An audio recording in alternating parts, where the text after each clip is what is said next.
Hey, thanks for spending a few minutes with Phil and his Less is More ministries as I seek to supplement the scriptures. It's kind of a backward Bible study. The reason I say backward Bible study is because what I want to do is I want to make some commentary toward the scriptures, and then afterwards I'm going to ask you to go ahead and read those very scriptures for the day. So I kind of make a quick commentary, as it were. And today I want to talk a little bit about the biblical book of Acts, Acts of the Apostles. Now, it might better be entitled Acts of Some of the Apostles, because you'll find that some of the apostles really don't do much in this book. Some people call this the Acts of the Holy Spirit, which that's my personal favorite because Jesus promised the Holy Spirit, and he really shines through in this book. And then some people call this the Acts of the early church because we see the constitution and the growth of the early church. So here's some things. I'm just doing an overview today. Just doing a quick overview today. Quick overview today of the book of Acts. And here's some things I want you to think about as we read through the book of Acts. And I'll try to do a chapter a day to keep the devil away. We can only hope. A chapter a day keeps the devil away. We can only hope. So here's some things I want you to consider as we look at the book of Acts. First of all, notice that Luke wrote it to a gentleman named Theophilus. That was the original audience. Theophilus also was the guy who was the original audience for Luke's gospel.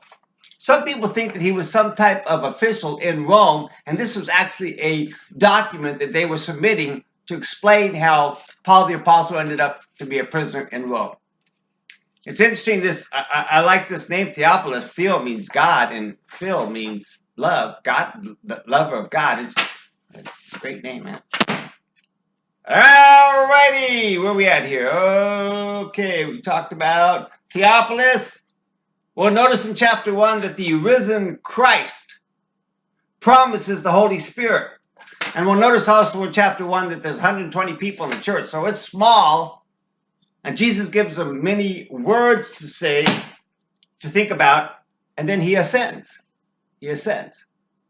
They're told to wait in Jerusalem for the promised Holy Spirit, and that's exactly what happens. The Holy Spirit comes upon them, and Peter begins to preach boldly. And I should say that chapters 2 through 11 in the book of Acts deal a lot with Peter's ministry.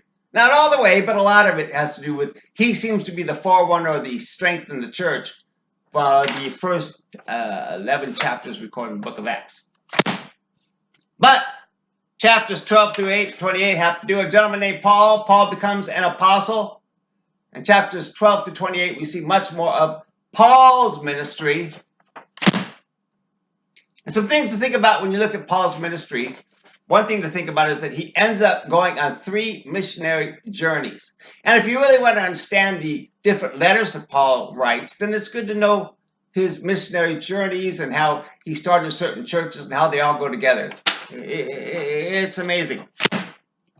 And then finally, after the 3 missionary journeys, we see Paul is arrested and his trip to Rome, where he's to stand before Nero.